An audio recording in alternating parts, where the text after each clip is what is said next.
I think everybody, when they hear about the gas tax holiday, is has a smile on their face from ear to ear. But last Friday, I wasn't happy because 2 days before before the anticipated effective date or the gas tanks, I had to fill up. Otherwise, I had 10 miles on my little odometer thing, said otherwise I was going to run out of gas. So I had to pay that extra 36 cents a gallon no thanks to Larry Hogan sitting up there waiting for that bill to come. So Laurie, did the state do the right thing by suspending the gas tax? I think it's a nice relief for some people. It makes you feel better. I don't know if it really saves you a whole lot of money if you're in business and drive a lot. Of course it does, but it saves you about $5.85 for an average tank right now, and it's just nice. But it's also being used, I think, as a tactic for Peter Franchot, because he's making it sound like that was all his idea. But and then there's Governor Hogan, it's his idea. But you know what, Dan Cox, he had that idea and it went through and there was a reading for it. It was House Bill 577.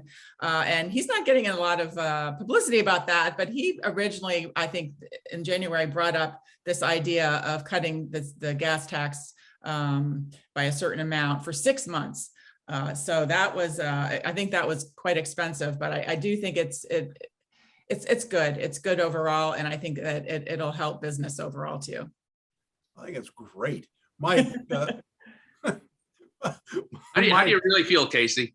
Well, look, at 36, as Laurie said, $5.50 per average fill up may not seem like a lot, but that's a lunch for somebody. Sure. Yeah, let's make it permanent. I'd like to see this a permanent thing. I mean, that's real money. And no, it is.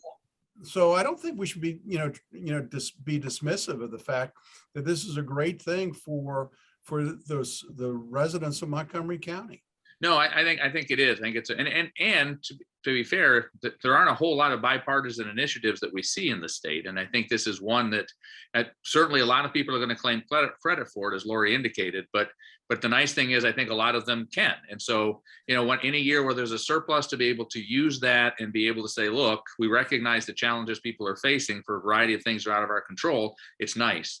The one thing that I've seen a number of reports on, and I think this is one of the challenges as to how long do you extend this. So the nice thing is we have a surplus, but those gas taxes are actually going to paying for transportation projects.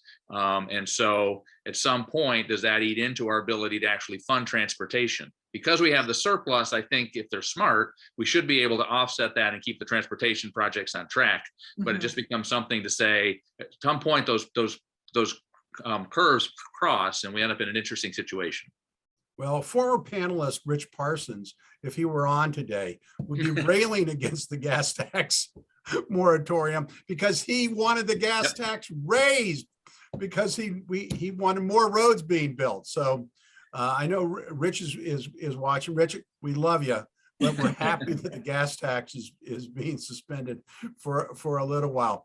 When we come back from this short break, stay tuned for Parting Shots.